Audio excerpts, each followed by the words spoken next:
Pure evil never gets fully discussed. It never gets drug out into the spotlight and exposed for what it is. Oftentimes, pure evil is not murder or mayhem or destruction. It's the systematic takedown of somebody's life without any care or any regard for their well-being. And that is what this woman did. She, in my mind, is pure evil. And there's no better word to describe her. And we're going to talk about her right now. But first, look, the YouTube algorithm is god-awful right now. They are changing so many things as quick, rapid responses to all of the controversies that are happening. So if you like the content, you want to know more, please slap on that like. It's the only thing you can do to really keep things going, comment, all that jazz, but that's really where we are. So let's find out more about this woman, because like I said, she's evil. She accused him of rape. She then sent herself threatening messages to frame him. And now we've heard these kind of stories before. Let's not kid ourselves that we have heard these kind of stories before. But this one is just twisted in my mind. Shannon Maley had a seeming vendetta against a 20-year-old man with learning disabilities who was dating her sister. Oh. A young man with learning disabilities dating her sister? Clearly she didn't approve. Clearly she had issues with him. So what'd she do? Because she barely knew him, yet she claimed that he sexually assaulted her and her friends. She then created multiple social media accounts under the young man's name and sent herself disturbing and threatening messages in order to frame him. Because it wasn't enough to just accuse him. No. In the Me Too era and the listen and believe era, has this been kind of called into question? Because it has been. Let's be fair. It's been called into question. You have to up the ante now. You have to really Rose McGowan that shit. Now, she has since pled guilty to perverting the course of justice and also to harassing a witness. Oh, that's all. You know, I understand that maybe in the UK, which is where this happened, that perverting the course of justice might hold with it a bit more weight there. Here, it doesn't feel like that. It doesn't feel like it has enough weight behind it. Because Shannon Maley is evil. Now, the young man, who will not be named because he is a victim and is referred to just as John Doe, and that's actually something I agree with. Because you don't want your name associated with that for the rest of the time. You don't want anyone who looks you up to see that as being a thing, because people are going to believe, even though she's admitted to lying, she's admitted to all these terrible things that she's done. None of it matters because people are going to see a headline. They're going to go with that. I get it. Now, he says that he was on the brink of suicide until he was acquitted on 5 charges of sexual assault.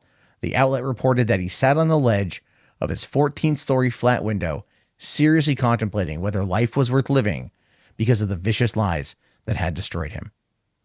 Now, I think we all know that words have meaning, that words impact, and maybe not just directly, but indirectly. There's always a splash damage to those sort of things.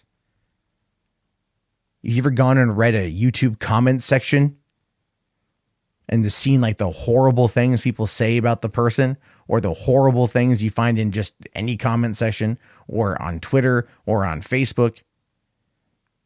That shit will always leave a mark one way or another. And in this particular case, this boy, this 20-year-old boy, he's a boy, had so many lies made about him in the era of listen and believe that he thought about killing himself by jumping out of the 14-story flat because he didn't know if life was worth living.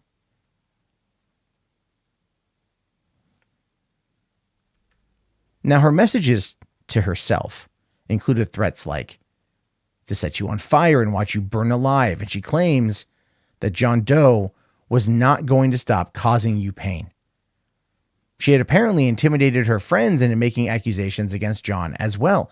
One of those friends eventually admitted that the young man had not assaulted her and that Maley had harassed her and tried to influence their testimony at John's trial.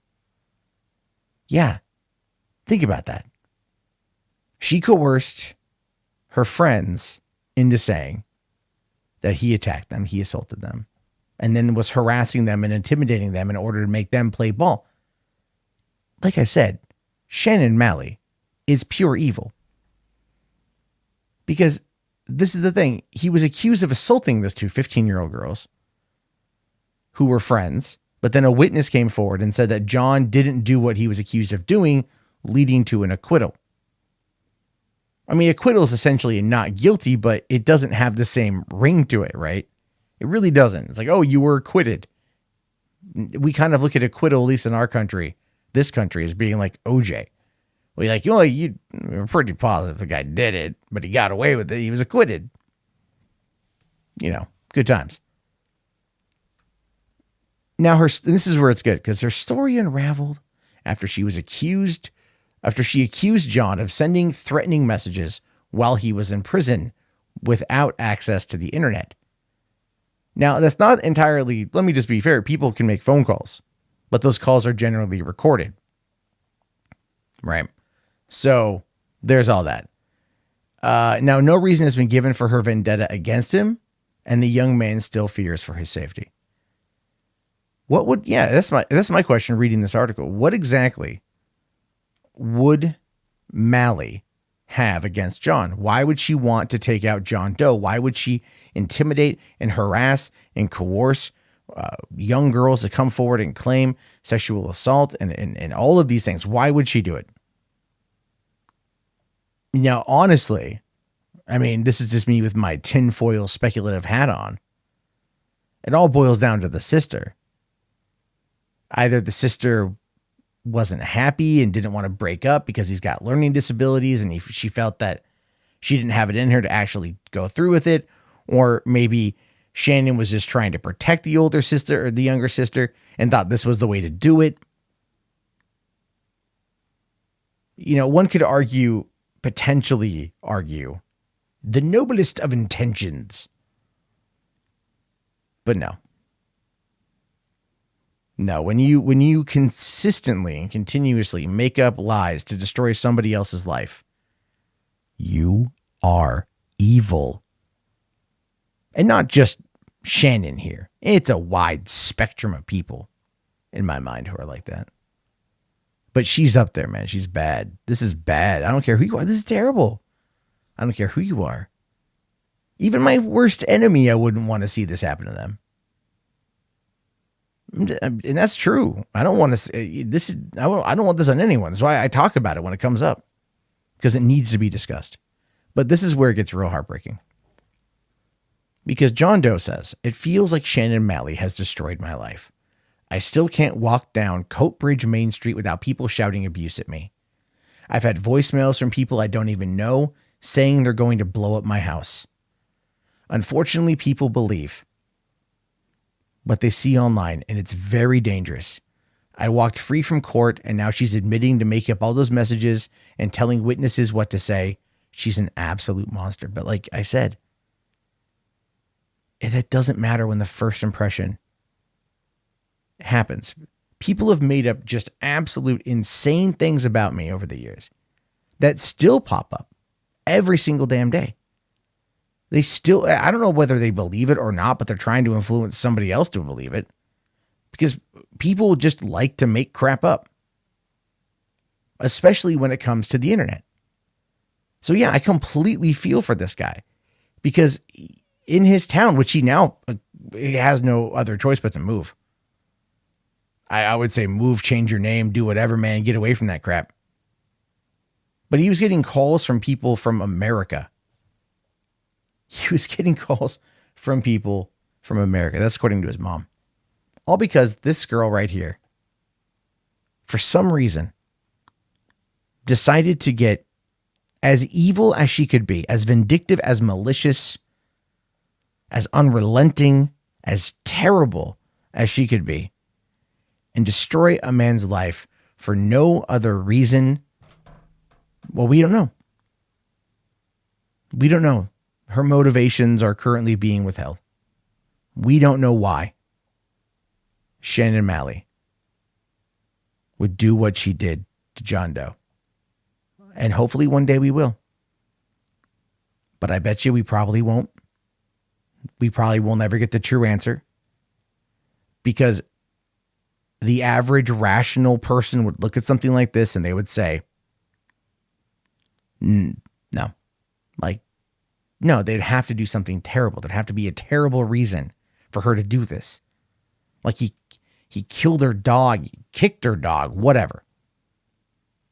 Something terrible had to have happened for her to go this particular way. Now, if you follow these kind of stories like I do, you know it's never anything like that. If I had to speculate, I would say it's possible that she was jealous of her sister, that she had a crush on him, and that she made advances, and when he turned her down, this is what she did. Hell hath no fury like a woman scorned. And that's exactly, in my mind, in my opinion, what Shannon Maley did to John Doe. She felt scorned, so hell hath no fury. But what do you guys think? What are your speculations on this one? I am curious to know your thoughts. If you made it this far in the video, I really appreciate it. Do me a solid and give the video a thumbs up. YouTube and the algorithm, because of the content here, it's going to demonetize this, which means it's not going anywhere. So if you really want to help out, just go ahead and hit that like. Go ahead and leave that comment. And don't let her get away. You know, just, this is evil. And at least it's stopped. Hopefully she'll never do it again to anybody else, but quite frankly, I wouldn't put it past her. All right, guys. Thank you again for watching and being a part of this. I'll talk to you all later. Have yourself a great day. And peace out.